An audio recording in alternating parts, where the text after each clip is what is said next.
to us later, which is why I have highlighted it. So it's a kind of antimicrobial peptide, cathelicidin. And what it does is, among many other functions, it causes destabilization of microbial membranes, which basically means it annihilates, it destroys all these invaders, because when they can no longer hold themselves together, they're basically destroyed.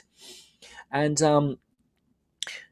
you see on in the last part, calcitriol, that is the bioactive form of vitamin D, and that is very important because that's what activates a lot of the functions that we will be talking about. So that is the what we call immunomodulator. So it can change the immune functions of our system, and so it has to be in a bioactive form. The vitamin D that we take in from food or from the sun is not yet bioactive, so that is important. And what it does is it can enhance the antimicrobial effects of macrophages and monocytes.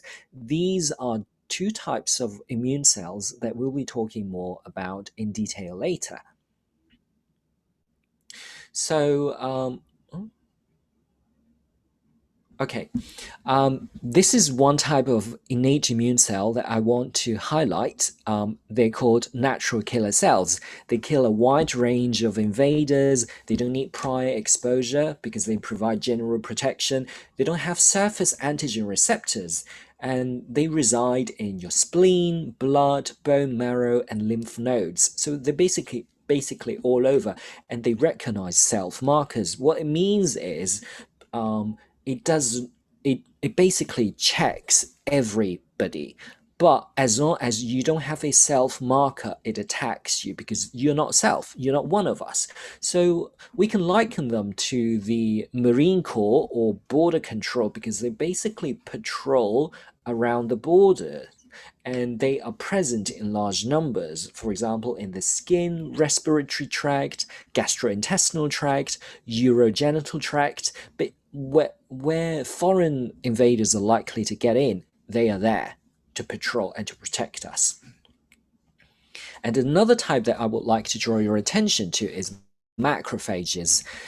They make use of a process called phagocytosis. What it does is it engulfs, or it eats up and digests foreign substances, invaders, cancer cells, or anything that doesn't bear the mark that says it is a healthy self cell. And it has a very powerful tactic called respiratory burst. Basically, it pumps reactive oxygen species into foreign substances or invaders. And if you remember from the last two webinars, we talked about reactive oxygen species, which are basically free radicals. They increase oxidative stress. So these macrophages actually use this tactic to kill invaders, and they can be found in all tissues because they're patrolling. So one way to think of them are like the Pac-Man, if you remember this game, because they eat up all these invaders.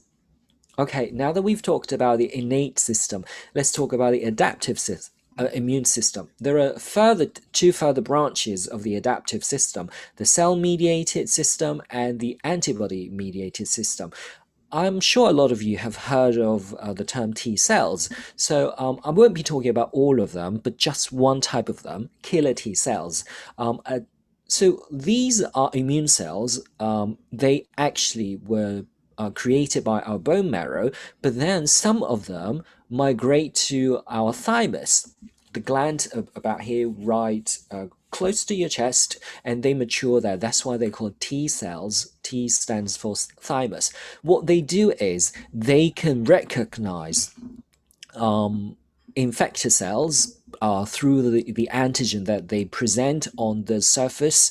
And once they are in contact with these infected cells, they can release something to drill open the invader occupied cell and then release cytotoxic substances. Cytotoxic means toxic to a cell. Cyto means a cell, to basically kill these infected cells. And some people call it the kiss of death. And if you remember Harry Potter, they like the Dementors that they give the kiss of death. So if you see the picture here, from the left, it finds an infected cell. It the it binds with the antigen and it releases perforin to drill open the cell, and then these substances to kill the cell, and then that infected cell is dead. Okay, now we'll talk about antibody-mediated immune system. So I just told you about B cells. So the T cells mature in the thymus, whereas the B cells stay in the bone marrow.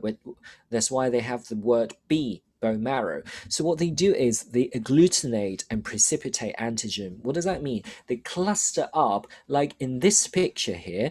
You see the purple Y-shaped structure are antibodies, and they actually cluster up to prevent these antigens from moving around, and then they stay together so macrophages and other immune cells can come and eat them up and digest them. And they can also immobilize ciliated or flagellated bacteria. Some bacteria actually have a tail to help them move around. So these antibodies can stick around a bacteria to immobilize them, to basically just make them stay put, so they can't swim around in our blood or cells, and they can also neutralize toxins.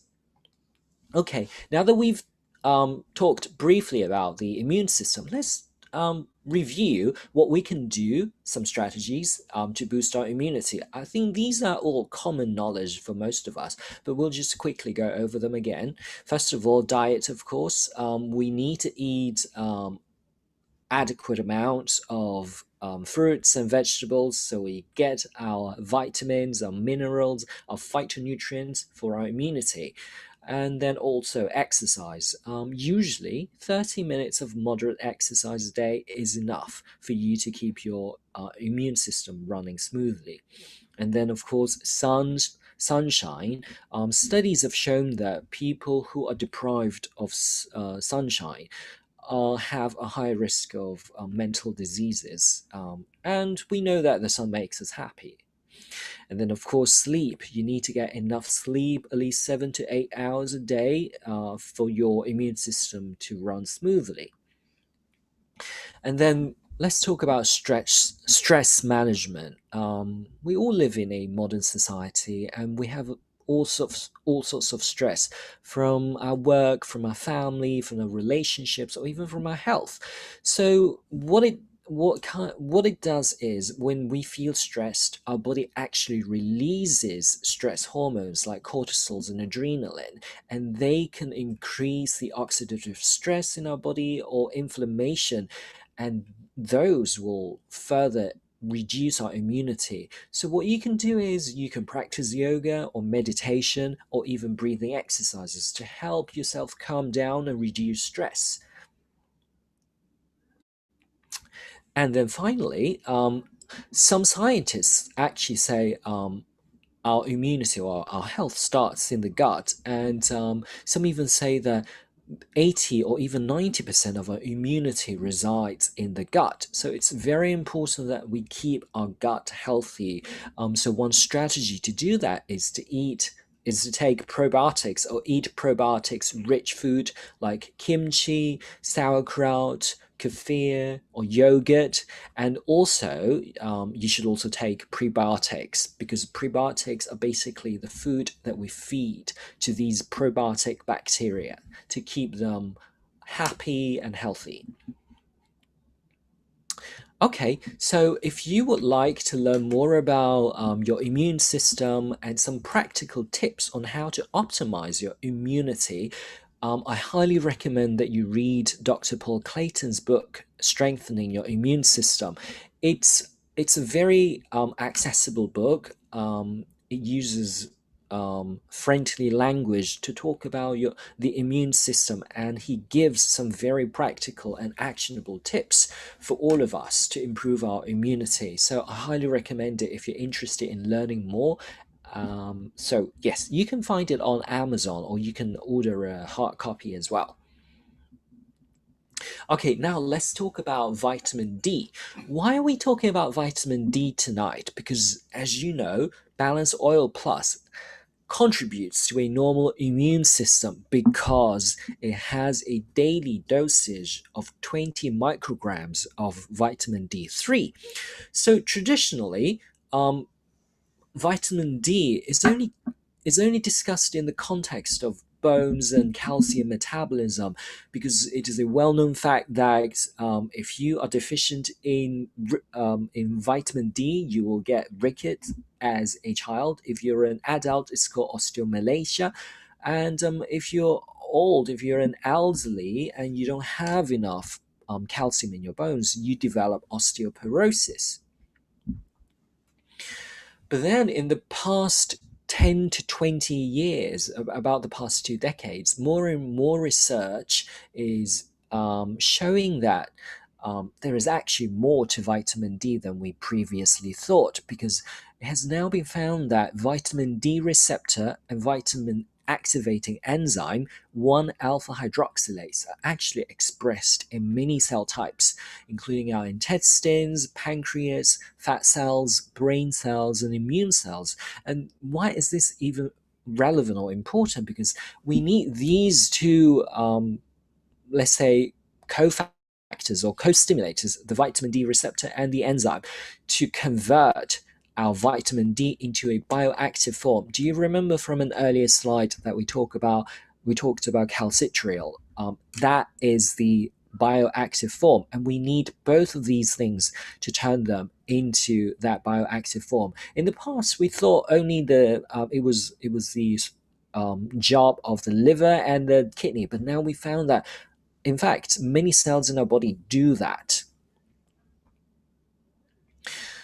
Okay, so now let's talk about the sources of vitamin D. Where can we get vitamin D from? There are three major sources. First of all, of course, sunlight. We all know that on exposure to UVB, our skin actually makes vitamin D, and then we can also get it from food like oily fish or cod liver oil, and then we can also take it through in the form of a supplement.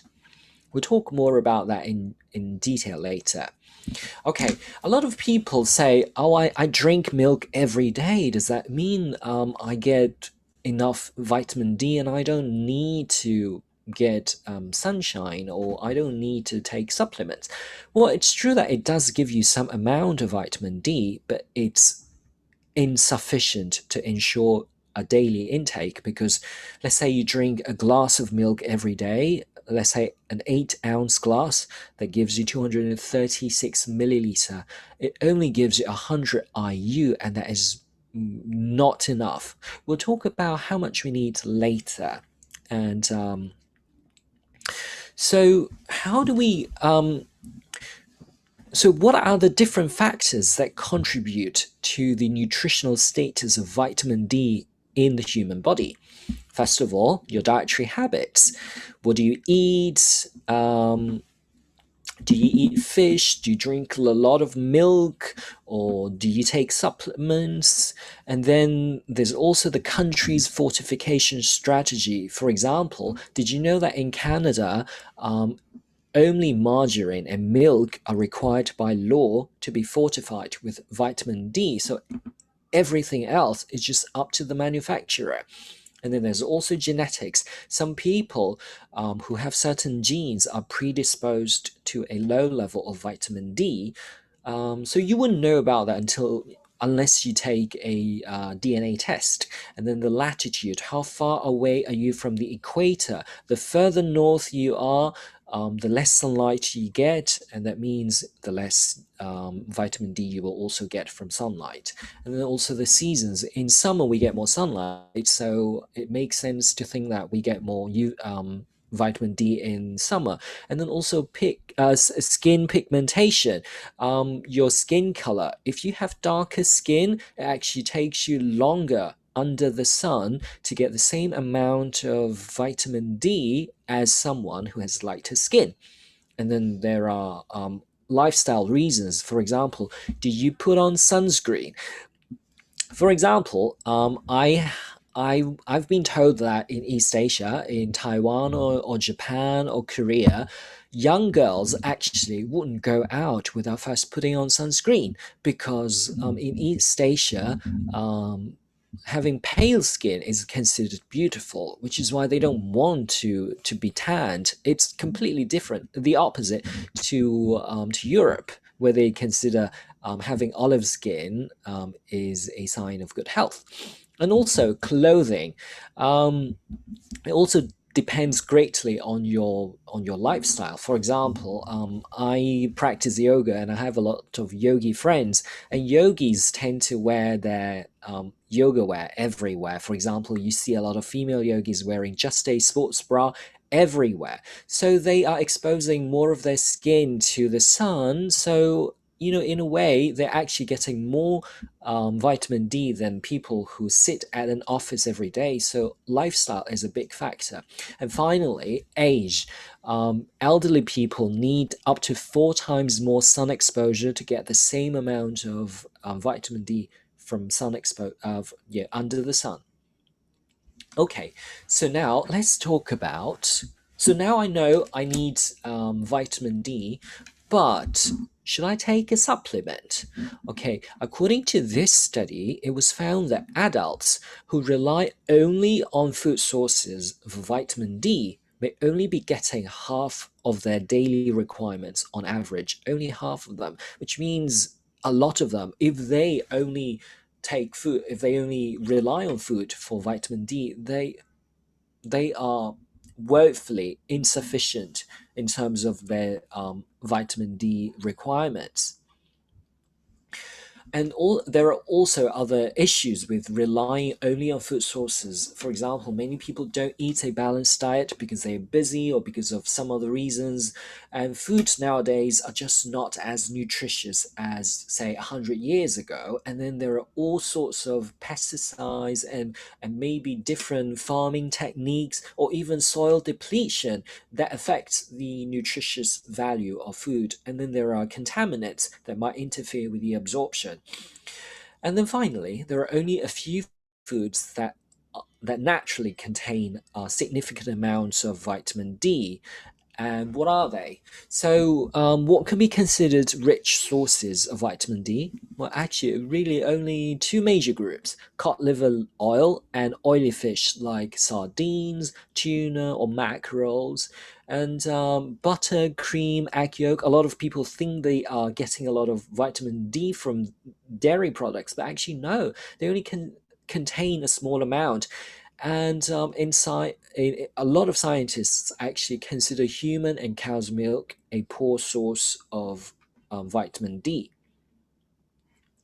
So now that we know, okay, food is not a reliable source, then what about the skin? We know that the skin has great capacity to produce vitamin D. According to Dr. Soren Kalsa, who is the author of this book, The Vitamin Revolution, he is a clinical professor of medicine at UCLA School of Medicine. And he said that 30 minutes of sun exposure in the middle of the day can actually increase your vitamin D by up to 20,000 IU, and that's equivalent to 20 ounces of salmon, which is almost 7 servings. And we know that the WHO recommends a minimum of 2 servings per week, but no more than 4 per week because of potential heavy metal and other contaminants toxicity. And that's also equivalent to 20 glasses of fortified milk. Do you think you will be able to eat 7 servings of salmon every day and or 20 glasses of fortified milk? I doubt it. I really doubt it. So it doesn't seem possible that we can get our vitamin D needs just by eating alone. And of course, I'm not telling you to get 20,000.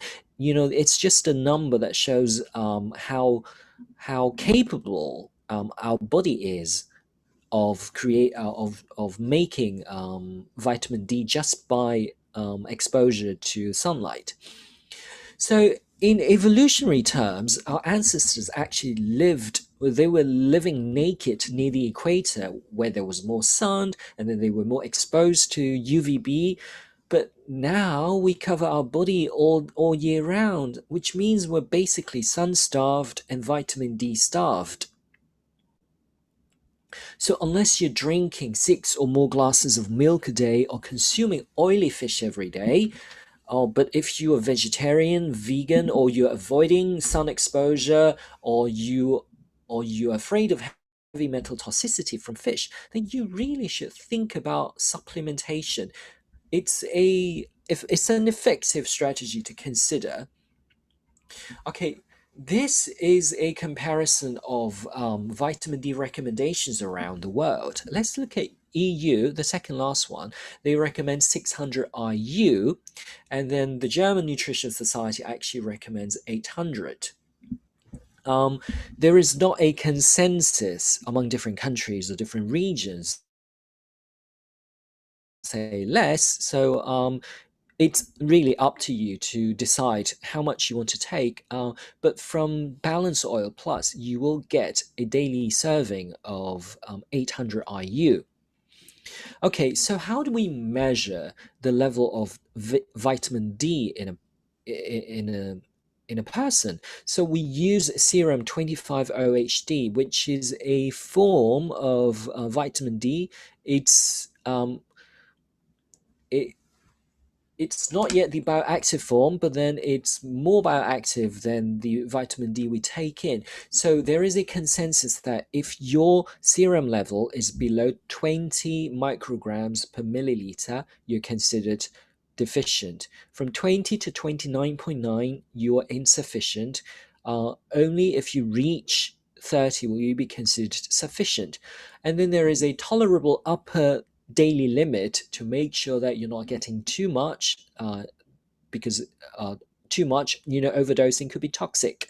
So the European Food Safety Authority says that any value below 4,000 IU per day is considered safe. Okay, so let's see how widespread vitamin D deficiency is around the globe. Actually, 1 billion people around the globe are deficient in vitamin D. And if we look at the chart on the left, you see these bar charts. It shows different deficiencies of nutrients. Vitamin D is actually the most serious one. So more people are deficient in vitamin D than any other nutrients we know. So it's followed by vitamin E and then vitamin C and then A and then zinc. So in the US, 95% of the population is deficient in vitamin D. And even in sunny parts of the world like India and Turkey, 30 to 50% of the children studied were deficient. And then we know that there's another study here. We know that pregnant ladies are advised by the doctors to take a multivitamin, which usually includes 400 IU of vitamin D. But still, according to this study, 73% of pregnant women are deficient, and 80% of babies at birth are severely deficient, which means the whole population, the whole world actually is deficient in vitamin D. It is a very serious problem. And what are the economic costs? In the US in 2004, it was estimated that vitamin D deficiency due to inadequate access to sunlight, diet, fortified food, or supplementation cost around 40 to 50 billion US dollars a year. And that's a lot of money. We could spend that on, solving a lot of world problems like poverty or child labor or environmental protection. So this is a very, very serious problem. Now let's explore whether vitamin D can really boost our immunity. What are the symptoms of a compromised immune system? If you have muscular weakness, if you have chronic musculoskeletal pain all the time, if you're tired all the time, if you get frequent infections, or if you're depressed, if you have a few of these symptoms, chances are your immune system might not be working very well at the moment. So, what can vitamin D do? First of all, we know that the first line of defense is physical barrier, like our skin. And it turns out vitamin D can actually improve or strengthen this physical barrier. There are things called tight junction and gap junction in our cells.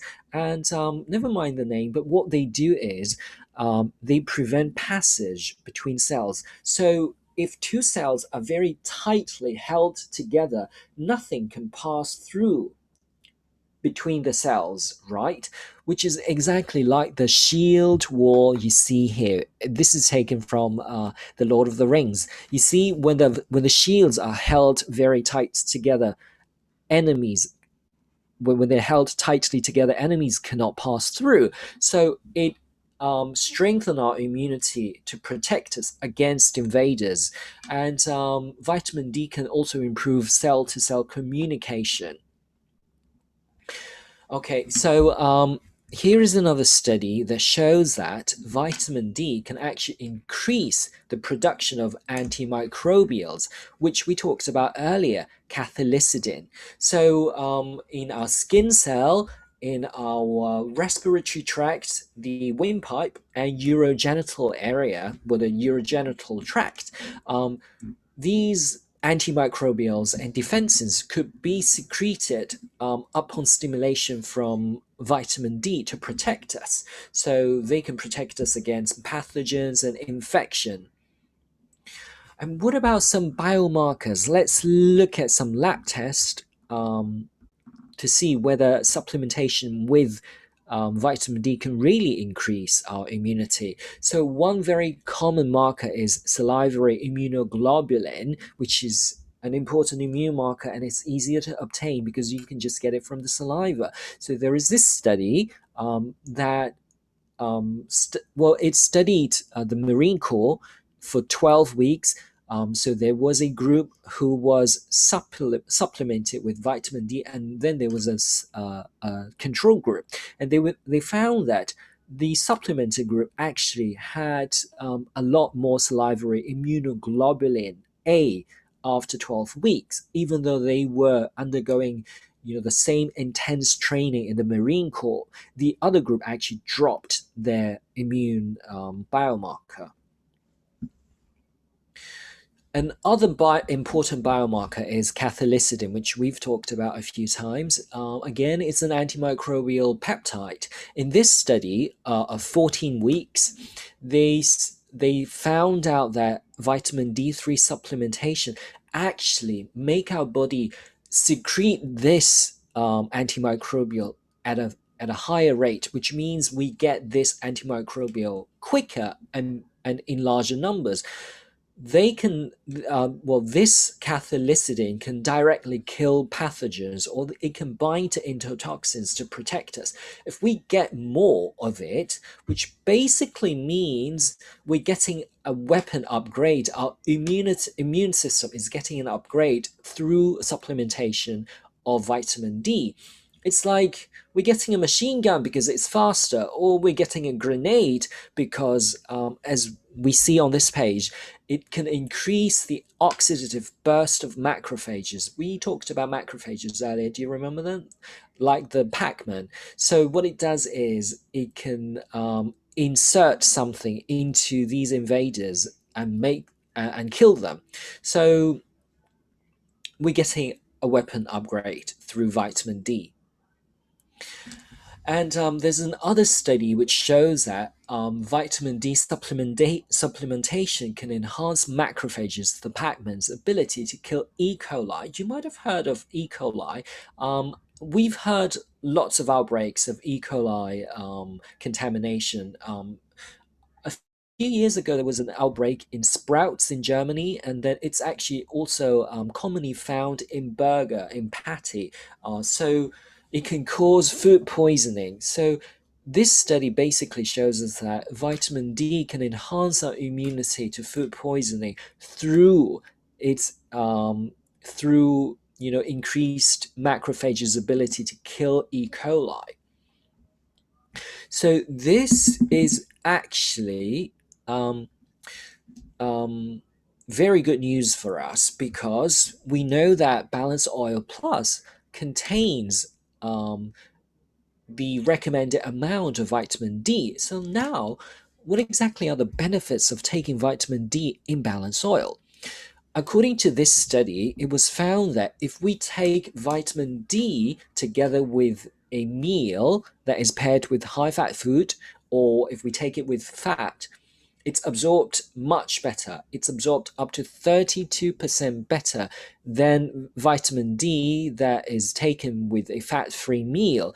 And we know balanced oil is an oil, so if we take it, with oil, I mean, it's part of the formula, which means we're getting better absorption. It's more available to our body, which also means the benefits to the immune system that we talked about earlier are more available to us as well. So that is the end of my report for tonight. I hope you find it helpful, and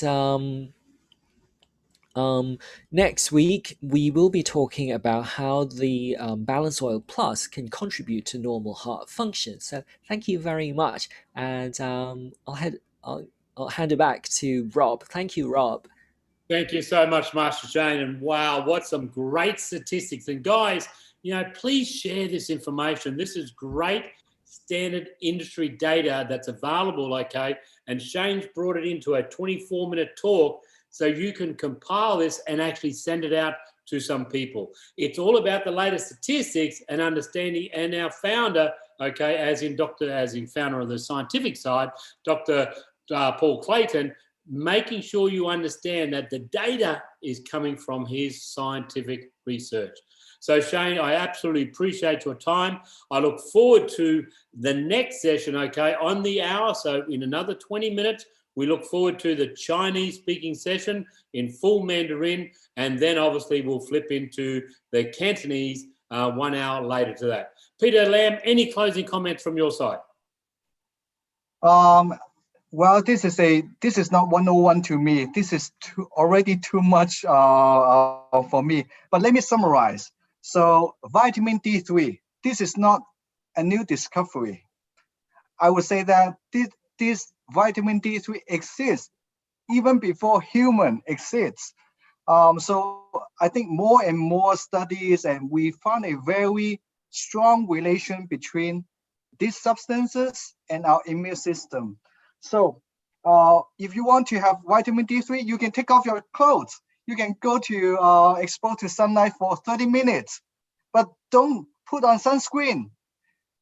So I would say that not many people are willing to take off their clothes and go to in the middle of the day just to get enough vitamin D3. So let me tell you the most convenient and more romantic way to get your vitamin D3. Drink our balanced oil. So just one daily dosage, you get 800 IU. That's the Germany Health Authority recommendation. So people, instead of wearing this, make sure you also drink this. This is to enhance your immune system. You have to wear this, but you also have to drink this. Okay? So I will see all you guys next week. How our product to improve your heart function. Okay. See you all next week. Bye bye. Drink the oil. Bye guys.